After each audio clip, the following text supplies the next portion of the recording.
Hey everyone, welcome to the English Orbit, your space to learn English in the most easiest and fun way.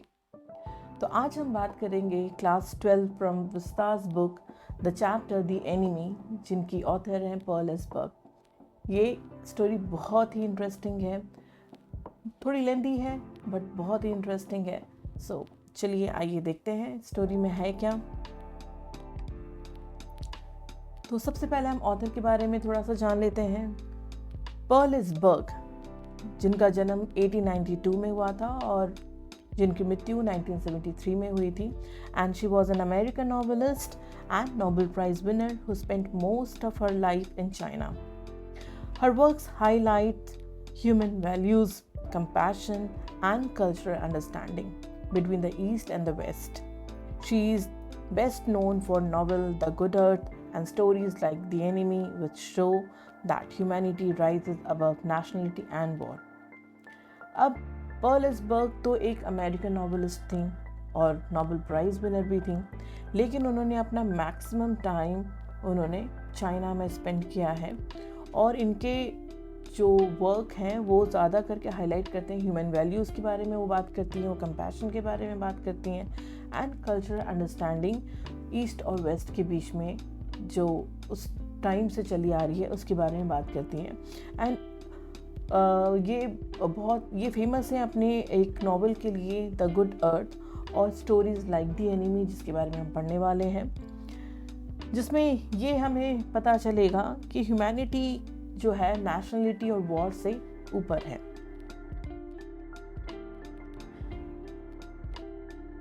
इस पूरे chapter का theme है The enemy teaches that humanity is the greatest religion, compassion, moral integrity and courage make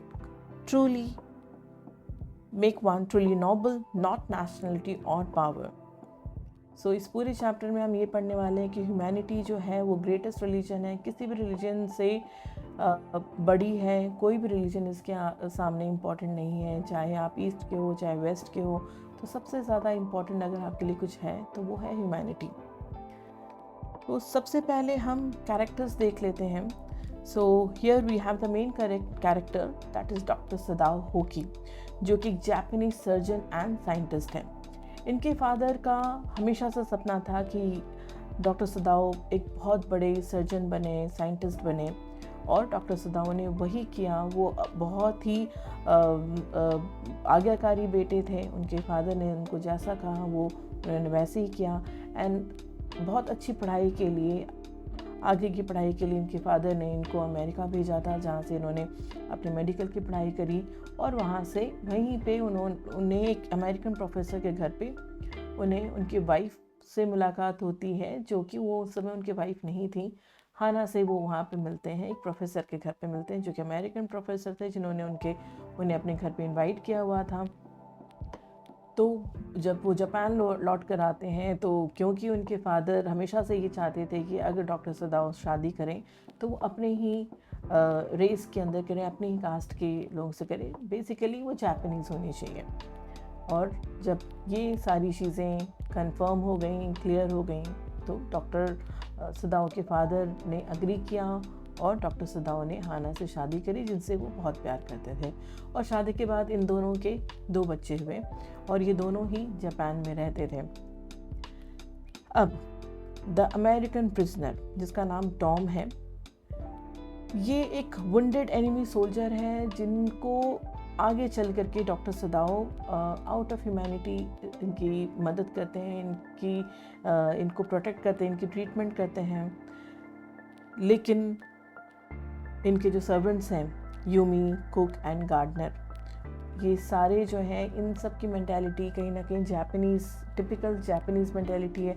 अगर यहाँ पे मैं ये कह रही हूँ कि टिपिकल जापानीज़ मेंटालिटी, इसका मतलब ये है क्योंकि पूरा चैप्टर जो लिखा गया है ये उस टाइम की कहानी बताता है जब जापान और अमेरिका के बीच में वॉर चल रहा था। तो वर्ल्ड वॉर के 2 के टाइम की ये पूरी सेटिंग है, जहाँ पे जापानीज़ और अमेरिकन एक दूसरे को एनिमी मानते थे। तो ये द अमेरिकन प्रिजनर, ये जो टॉम है, ये प्रिजनर ऑफ वॉर है। ये कहीं ना कहीं ये प्रिजनर की तरीके से रखा गया था, जिनको जापानीज़ आर्मी ने अपने पास रखा था, और ये वहाँ से भाग करके एस्केप हो करके ये कहीं ना कहीं वहाँ से वो भागना चाहता है। भागते हुए कहीं ना कहीं वो समंदर से बहता हुआ इनके घर के आगे आ जाता है, इनके सामने आ जाता है, जहाँ से सदाओ एंड होकी का इंटरेक्शन उससे होता है, जहाँ पे वो मिलते हैं उससे, और जहाँ पे आगे की स्टोरी पूरी बिल्डअप होती है। जनरल टाकिमा एक अनदर कैरेक्टर हैं इस चैप्टर के, जो कि एक हाई ऑफिशियल हैं, लेकिन ये बहुत ही क्रूअल हैं, बहुत सेल्फिश हैं। इस चैप्टर में ये पता लगा है कि ये अपनी कंट्री के लिए काम तो करते थे, बहुत जगह इन्हें विक्ट्री भी मिली, लेकिन इनके बारे में ये र्यूमर था कि ये अपनी वाइफ की तरफ बहुत ही क्रूअल थे, उसे बहुत बीट करते थे, और कहीं ना कहीं ये एक ऐसा इम्प्रेशन डालते हैं जिससे ये हमें पता लगता है कि अगर ये अपनी ही वाइफ की तरफ अगर इतने क्रूएल हो सकते हैं, तो एक प्रिजनर ऑफ वॉर की तरफ इनका रवैया कैसा होगा। वो तो काफ़ी टॉर्चर करते होंगे उन्हें। ठीक है, ये तो रहा कैरेक्टर्स के बारे में। अब हम ये जानते हैं कि ये कैरेक्टर्स किस तरीके से इस पूरी स्टोरी को बिल्डअप करने में हमारी मदद करते हैं। सी हियर, तो पहले हम समरी देख लेते हैं। Doctor Sadao faces a moral conflict. Doctor Sadao, जो कि एक जापानीज सर्जन है, lives with his wife Hana near the sea coast of Japan. ये सदाओ और हाना, जब इनकी शादी हो जाती है, ये समंदर के किनारे एक घर में रहते हैं। One night they find an injured American soldier was ashore during the war. एक रात की बात है जब डॉक्टर सदाओ और हाना अपने घर के बाहर खड़े होकर के बातें कर रहे होते हैं। उन्हें समंदर की तरफ से एक इंसान काफ़ी धुंध के बीच सामने चलता हुआ नज़र आता है। ये हाना उसे देख करके एक बार के लिए ये सोचती है कि ये कौन है जो इस तरीके से चलता हुआ आ रहा है। कहीं ना कहीं उनको लगता है कि ऐसे कुछ ब्लैक सी इमेज आ रही है, बट जैसे ही थोड़ा सा वो आगे की तरफ आता है, वो रियलाइज़ करते हैं कि कोई एक आदमी है जो काफ़ी गीला है, काफ़ी बुरी तरीके से घायल है, और वो जैसे ही उनकी तरफ देखते हैं वो इंसान जो है वो सामने की तरफ गिर जाता है। और जैसे वो गिरता है, हाना और डॉक्टर सदाओ दोनों को ये लगता है कि हो सकता है कि कोई एक फिशरमैन हो, क्योंकि समंदर के किनारों में वहाँ पे फिशरमैन्स रहते थे, तो उनको लगा कि कोई फिशरमैन होगा। तो जब ये उसकी तरफ आगे जाते हैं, क्योंकि वो सिर के बल गिर चुका होता है, तो इन दोनों को उसका चेहरा नहीं दिखता है। सो लेट्स सी आगे क्या होता है। Though he is their enemy, doctor Sadao's duty as a doctor makes him save the man's life. अच्छा, हमने ये पहले देखा, one night they find an injured American soldier. Now वो अमेरिकन सोल्जर था, ये कैसे पता लगा? जैसे ये इंसान सामने की तरफ गिरता है, इसका चेहरा तो नहीं दिख रहा होता है। डॉक्टर सदाओ और हाना भाग करके उसकी तरफ जाते हैं ताकि वो उसकी मदद कर सकें, और जैसे ही उन्होंने उस आदमी को पलटा, उन्होंने उसका चेहरा देखा और उनको लगा ये तो अमेरिकन है, क्योंकि उसके ब्लॉन्ड हेयर थे, वाइट स्किन थी। उन्होंने कहा ये अमेरिकन है। और फिर लेकिन वो बहुत बुरी तरीके से घायल था, बहुत बुरी तरीके से उसको चोटें आई थी, और जब डॉक्टर सदाओ ने टटोलने की कोशिश करी, देखने की कोशिश करी, तो उनको ये पता लगा कि उसे एक बुलेट भी लगा है, जिसकी वजह से वो काफ़ी तकलीफ़ में है, और कहीं ना कहीं उसके पूरे शरीर में बहुत ज़्यादा चोटें थीं। तो हाना ये कहती है कि समंदर ऐसे तो काफ़ी ज़्यादा गहरा होता है, पानी होता है उसमें, लेकिन जिस जगह से वो आया हुआ था, वो बह करके आया था, वो काफ़ी पथरीला था, काफ़ी स्टोन्स थे वहाँ पे। तो अगर वहाँ से कोई बह करके आ रहा है तो स्टोन से भी उसको काफ़ी चोटें आई हुई होंगी। ये सोच करके इन दोनों को लगा ये तो बहुत बुरी तरीके से घायल है। अब दोनों एक दूसरे की तरफ देखने लगे कि इसका हमें क्या करना है। लेकिन वो अमेरिकन है, ये कन्फर्मेशन उनको कब होती है? जब उन्होंने देखा, एक तो वो चेहरा देख करके समझ गए थे कि ही इज़ अमेरिकन। अब उन्होंने देखा कैप जो पड़ी हुई थी उसके साइड में, जो थोड़ी सी मिट्टी के अंदर थी। जैसे उन्होंने कैप उठाया, कैप पे लिखा हुआ था यूएस नेवी, जिससे ये कंफर्म हो गए कि ये तो अमेरिकन प्रिजनर ऑफ वॉर है। POW stands for prisoner of war है, जो कि उसे जेल में रखा गया था और कहीं ना कहीं वो वहाँ से भाग आया है। Though he is their enemy, doctor Sadao's duty as a doctor makes him serve the man's life. लेकिन फिर भी क्योंकि डॉक्टर सदाओ ने अपनी ड्यूटी समझी, उस एनिमी की उन्होंने मदद करी। हाना भी उनकी मदद करती है, लेकिन ये सब देख कर के उनके सर्वेंट जो हैं वो घर छोड़ करके चले जाते हैं।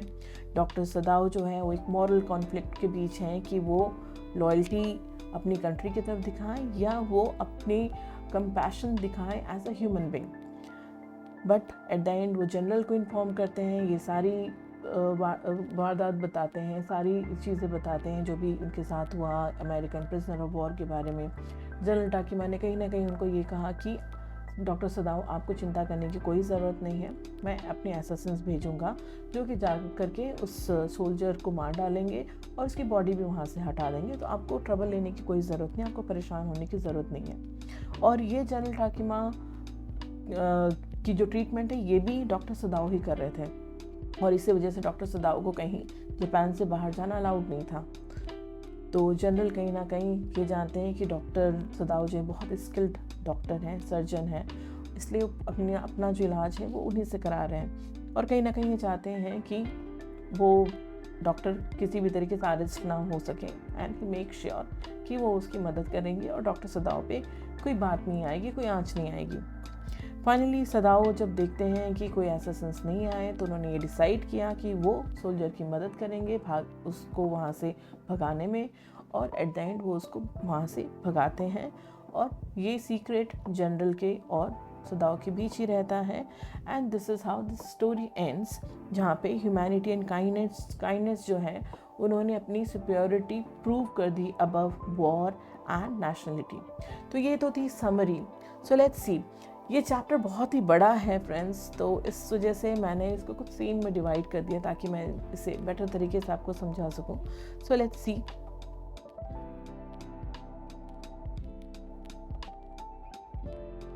Characters we have already spoken about. So let's see. The scene 1 here is the discovery of the soldier. Dr. Sadao Hoki and his wife live in a house by the sea in Japan. One night they find an injured American soldier washed up on the beach. ये हमने already summary में देखा कि कैसे doctor सदाओ और हाना दोनों समंदर के किनारे घर पे रहते हैं, जहाँ पर एक दिन उनके पास एक अमेरिकन सोल्जर बहता हुआ आता है जो कि बहुत ही बुरी तरीके से घायल है। The man is badly wounded from a gun shot. वो बहुत बुरी तरीके से घायल है, उसे गन शॉट भी लगी है, मतलब उससे कहीं ना कहीं उसके शरीर में डॉक्टर सदाओ ने एक गोली भी पाई, गोली भी उसे लगी हुई थी। Both hesitate to help him because he is an enemy. And ये जाहिर सी बात है, ये ऑब्वियस सी बात है कि ये जापानीज़ हैं, और जब उनको ये समझ में आ गया कि अमेरिकन है तो वो हेजिटेट कर रहे थे, वो नहीं चाह रहे थे उसकी मदद करना। But Sadao's sense of humanity and professional duty makes him decide to save him. लेकिन कहीं ना कहीं डॉक्टर सदाओ तो एक डॉक्टर थे, सर्जन थे, उनके बैक इन द माइंड उनका जो कॉन्शियस था वो उन्हें कह रहा था, उनका ज़मीर ये गवारा नहीं कर रहा था कि वो सिर्फ एक अमेरिकन है, ये सोच करके उस सोल्जर की मदद नहीं करेंगे, ये उन्हें मंजूर नहीं था। उन्होंने कहा कि मैं एक डॉक्टर हूँ, मेरी ड्यूटी बनती है out of humanity, and of course it's my duty that I must save this soldier. Scene 2 is all about bringing the soldier home. वो किस तरीके से फाइनली डिसाइड करके उस सोल्जर को अपने घर पे लाते हैं। Sadao and Hana carry the soldier to their house. तो ये हमने समरी में देखा कि Sadao and Hana finally they decided to carry the soldier to their house. वो अपने घर में लेकर आते हैं उस सोल्जर को। लेकिन इन दोनों ने तो डिसाइड कर लिया कि ये सोल्जर को हमें ट्रीटमेंट देनी चाहिए, ट्रीट करना चाहिए out of his humanity, out of his duty. But यहाँ पे उनके घर पे जो सर्वेंट्स हैं वो तो हैं जापानीज़। उनके सर्वेंट्स हमने कैरेक्टर्स में देखा, उनके सर्वेंट्स है यूमी जो कि इनके दोनों बच्चों का ख्याल रखती है, कुक है इनके घर पे, और एक गार्डनर है जो कि इनके फादर के टाइम से उनके घर पे काम कर रहा है और पूरे गार्डन की देखभाल करना उसकी जिम्मेदारी है। इन सभी का रिएक्शन बहुत ही अलग था। बहुत ही डर गए, घबरा गए, बहुत ही शॉक थे कि ये कैसे हो गया। डॉक्टर सदाव एक अमेरिकन को हमारे घर पे कैसे ला सकते हैं। और कहीं ना कहीं उनका ये मानना था कि अगर समंदर ने इसे नहीं बचाया, ठीक है, इसे एक गोली लगी हुई है, इसे जब कोई नहीं बचाना चाह रहा है तो ये डॉक्टर सदाव क्यों बचाना चाह रहे हैं इसे मरने देते, इसे छोड़ देते। The servants are shocked and afraid when they see that he is an American. तो वो अमेरिकन है देख करके ऑलरेडी शॉक थे। Despite their disapproval, Sadao performs surgery to remove the bullet and saves the man's life. Despite their disapproval मतलब ये जितने इनके सर्वेंट्स थे, डिसअप्रूवल, वो अग्री नहीं कर रहे थे कि इसे घर में रखना चाहिए। उनके हिसाब से उसे वापस समंदर में फेंक देना चाहिए या पुलिस को सौंप देना चाहिए, लेकिन उसकी ट्रीटमेंट नहीं करना चाहिए और उसे मरने के हाल में छोड़ देना चाहिए था। लेकिन इन सब के बावजूद डॉक्टर सदाव जो हैं वो सर्जरी करते हैं और उन्होंने बुलेट रिमूव किया और उस सोल्जर की जान बचाई। Hannah helps her husband, though she is disgusted at first and scared of being punished. हाना ने पूरी तरीके से अपने हस्बैंड की मदद करी, मतलब डॉक्टर सदाव की पूरी तरीके से हेल्प करी। पहले तो बहुत ज़्यादा उसे we can say disgusted, we can say that घिन आ रही थी उसे ये सब कुछ करने में, लेकिन फिर भी और काफ़ी घबराई हुई भी थी। बट इस सब चीज़ के बावजूद भी वो और कहीं ना कहीं वो डॉक्टर सदाव की हेल्प करती है। उसे ये भी डर था कि इनको कहीं पनिश ना कर दिया जाए। हर तरीके के डर को पीछे रखते हुए हाना ने पूरी तरीके से डॉक्टर सदाव की मदद करी। सीन 3 में हम ये देखेंगे कि सर्वेंट्स का रिएक्शन क्या है out of social pressure. So what is social pressure? अब ये थे जापानीज। अब इनको कहीं ना कहीं ये डर था कि अगर ये पकड़े गए तो इनको देश से निकाल दिया जाएगा, इनको देशद्रोही करार किया जाएगा कि ये ट्रेटर हैं, इन्होंने विश्वासघात किया है। तो सदाव और हाना को तो पनिशमेंट मिलेगी, उनको भी मिलेगी। अब वो थे गरीब, वो हाना और सदाव से कहते हैं कि अगर आपने इस सोल्जर को घर पे रखा तो हम यहाँ नहीं रहेंगे और हम घर छोड़ करके चले जाएंगे। हालांकि यूमी बहुत ही अटैच थी दोनों बच्चों से, वो नहीं चाहती थी उनको छोड़ करके जाना। और कहीं ना कहीं जाते वक्त वो ये भी कहकर जाती है कि अगर बच्चों को मेरी ज़रूरत हो तो आप प्लीज़ मुझे बुला लेना, आपको पता है मैं कहाँ रहती हूँ, मेरा घर कहाँ है, तो आप प्लीज़ मुझे बुला लेना, मैं आ जाऊँगी।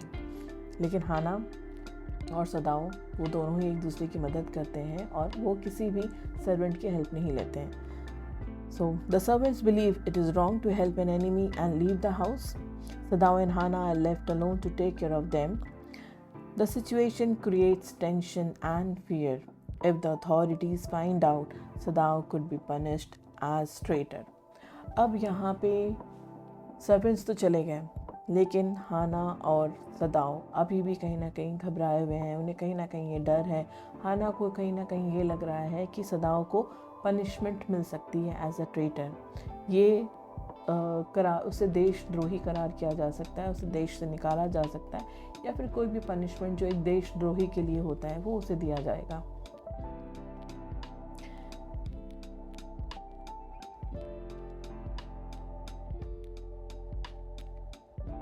सीन 3 हमने देख लिया है, so will move ahead with scene 4, Sadao's moral conflict.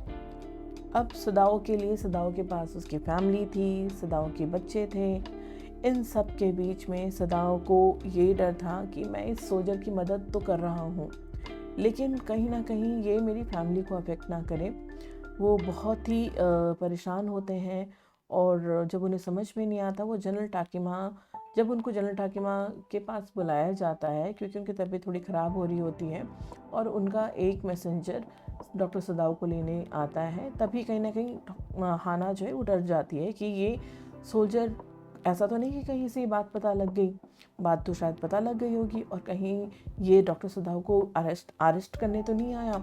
बहुत घबराई हुई थी, लेकिन जैसे उसे पता लगता है कि वो मैसेंजर, वो सोल्जर कोई और नहीं, वो डॉक्टर सदाव को जनरल टाकिमा के ट्रीटमेंट के लिए लेने के लिए आए हैं, तो कहीं ना कहीं उससे राहत मिलती है ये जान करके कि ठीक है, उनको कुछ पता नहीं है। लेकिन डॉक्टर सदाव जब जनरल के पास जाते हैं, उन्होंने बात ही बात में उन्होंने ये सीक्रेट बताया कि हमारे घर पे प्रिजनर ऑफ वॉर है जिसको मैंने ट्रीट किया है। ये जानने के बाद में जनरल टाकीमा ऑलरेडी पेन में थे, उनके साथ में जो प्रॉब्लम थी, हेल्थ इश्यूज़ थे, उसकी वजह से थोड़े से परेशान थे, पेन में थे। तो इन्होंने इनकी बात तो सुनी, लेकिन उन्होंने इनको कहा, डॉक्टर सदाव आप बहुत ही अच्छे डॉक्टर हो और मैं नहीं चाहता कि आपको किसी भी तरीके से परेशानी हो, आपको कोई अरेस्ट करे। ये बहुत अच्छी बात है कि आपने मुझे ये बात बता दी। मैं एक काम करूँगा, मैं अपने एसासिन्स मतलब वो लोग जो कि किसी का मर्डर करते हैं, तो इन्होंने कहा कि मैं अपने एसासिन्स को भेजूँगा जो जा कर के चुपके से उस सोल्जर को, प्रिजनर ऑफ वॉर को, दैट मीन्स टॉम को चुपके से मार देंगे और उसकी बॉडी भी वहाँ से हटा लेंगे, तो किसी को कुछ पता नहीं चलेगा। ये सुनते ही डॉक्टर सदाव जो थे काफ़ी रिलीव्ड होते हैं, बट परेशान अभी भी थे। उनको कहीं ना कहीं गिल्टी फीलिंग हो रही थी कि वो सोल्जर को मारा जाएगा, बट फिर भी उनको अपनी फैमिली के बारे में भी सोचना था। वो घर की तरफ निकलते तो हैं, पहुंचते तो हैं, बट उन्होंने हाना को इस बारे में कुछ नहीं बताया।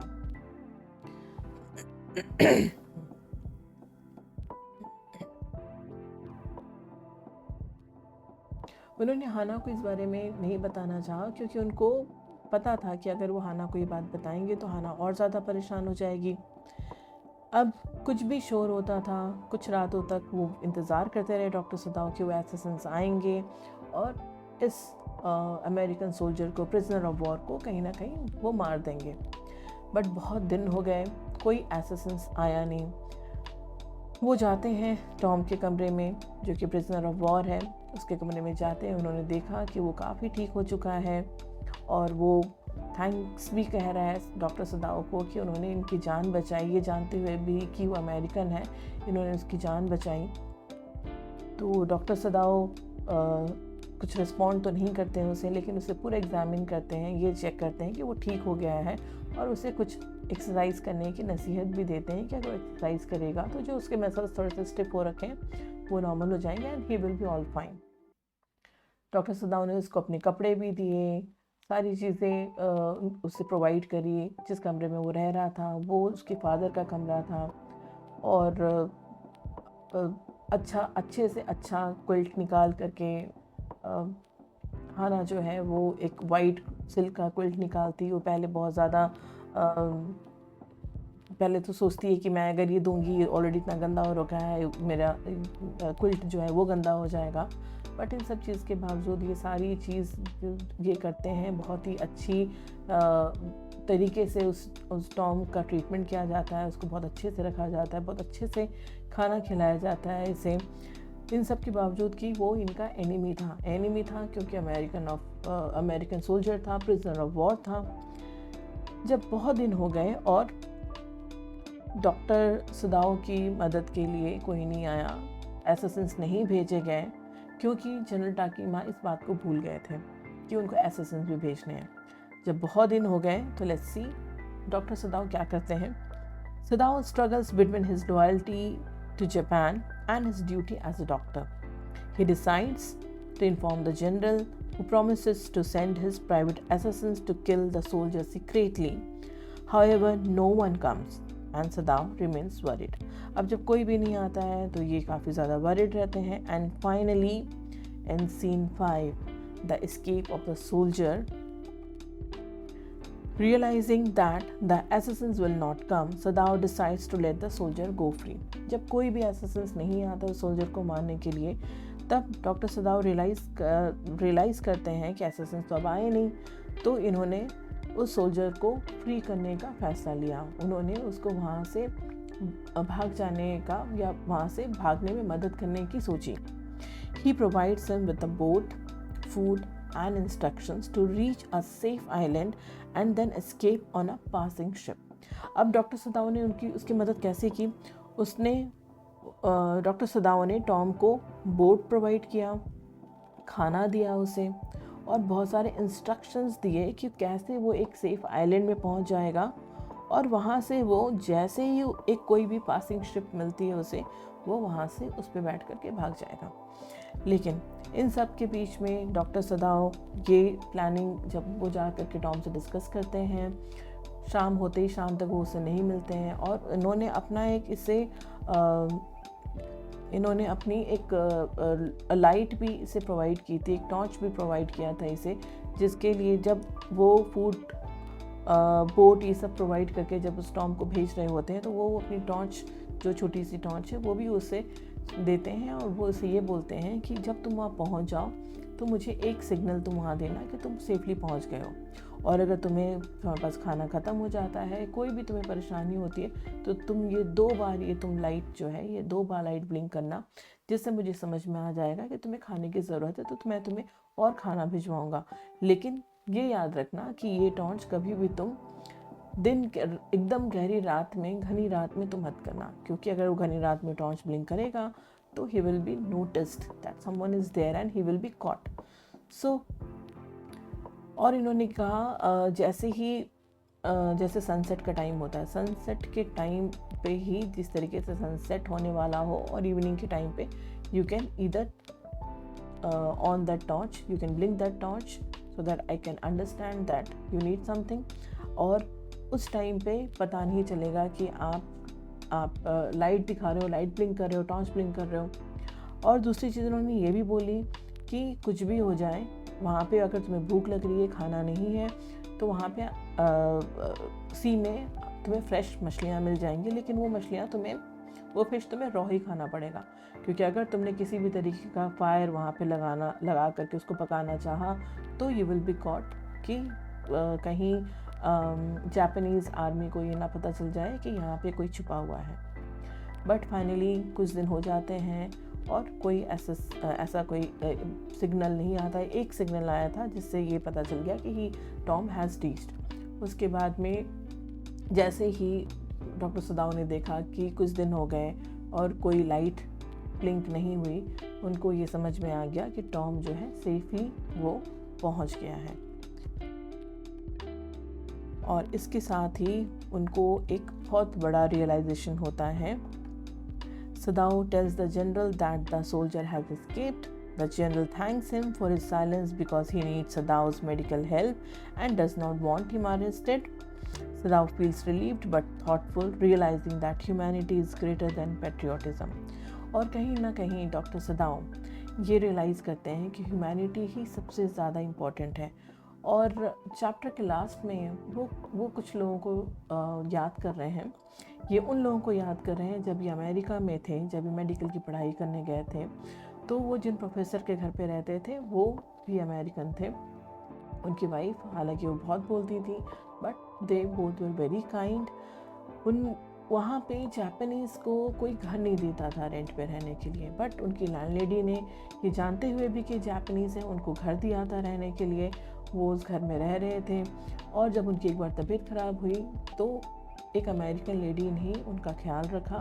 और ये सारी बातें उनके सामने फ्लैश हो रही होती हैं। कहीं ना कहीं उनको वो ग्रेटफुल फील करते हैं, ग्रैटिट्यूड फील करते हैं इन सब के लिए। और इन सब के बीच इन्हें ये रियलाइज़ होता है कि ह्यूमैनिटी जो है वो सुपीरियर है, वो सबसे ज़्यादा इम्पॉर्टेंट है।